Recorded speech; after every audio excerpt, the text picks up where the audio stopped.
Marine Le Pen s'est dite déterminée ce dimanche 23 novembre à être la candidate du Rassemblement national à la présidentielle de 2027, niant tout, renoncement, après des déclarations sur son calendrier judiciaire qui avaient pu être interprétées comme une forme de résignation.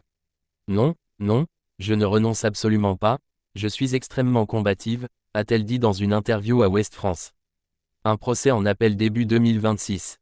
Ce que je dis, c'est que si la Cour de cassation était amenée à rendre une décision trop proche de la date du scrutin, la campagne du Rassemblement national ne pourrait pas se dérouler dans de bonnes conditions, a-t-elle ajouté. Dans de telles circonstances, la leader du RN serait amenée à passer la main au président du parti, Jordan Bardella.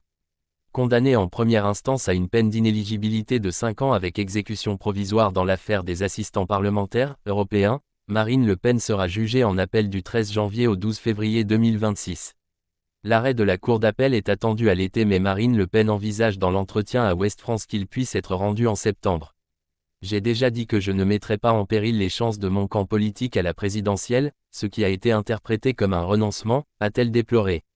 En tête des sondages, au début du mois de novembre, la chef des députés RN avait affirmé qu'elle ne se présenterait, évidemment pas, en 2027 si sa peine était confirmée en appel et qu'elle annoncerait donc sa décision dans la foulée, sans attendre une éventuelle cassation.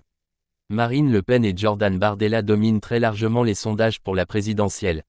Le jeune président du parti effectue par ailleurs actuellement un tour de France destiné à présenter son livre, Ce que veulent les Français, Fayard, et ses séances de dédicaces attirent souvent de nombreux lecteurs.